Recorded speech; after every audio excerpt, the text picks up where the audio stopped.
serving the American people, but you're serving your team. Your team is your lifeline. It's the most important thing to you downrange. There is nothing more important to you in a hairy situation than your teammates. There's no thanks in this line of work. Don't come here expecting someone to say thank you so much for what you're doing. You'll get that from civilians walking on the side of the road just for being in the military. Here, you do the mission, you reconk, and you go out again. No one will know what you're doing. No one will know where you are. No one will know what you're working in. They're not going to know the context of your job. You're going to be out there with your team. When you leave that country, come back home, that's it. The caliber of people I work with is the highest of caliber. They've been through assessment, selection, they've been deemed, but ultimately their moral caliber and their ability to handle themselves as a normal person from their day-to-day life is the highest caliber of people I've ever worked with. I would go anywhere and do anything with any one of these guys that I work with.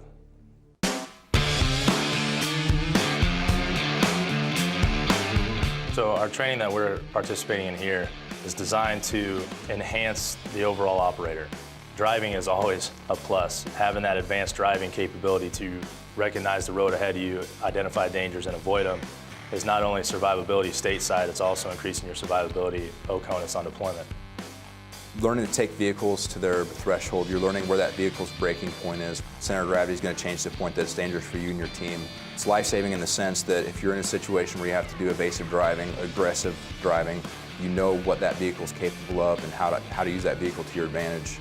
How to maneuver in traffic, out of traffic, get around vehicles, get out of situations, and always have a way out. It just really teaches you how to manipulate your vehicle, understand your vehicle, just so if you're ever in that situation, you have all the tools you need to be successful.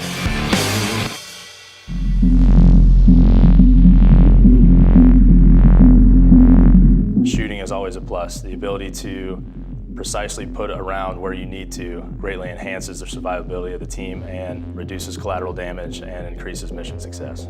The piece of what we're being taught the rifle range, an average person's reaction time is a quarter of a second. So when a target presents itself, you have a quarter of a second to react to a change and act on it. So you start at the low ready. The target presents itself, you have a quarter of a second to get your sights on target and squeeze the trigger and making sure it's accurate and dead center. In a vehicle, getting out of a vehicle, taking cover, exchanging fire from that aspect versus standing on line and just shooting paper targets all day.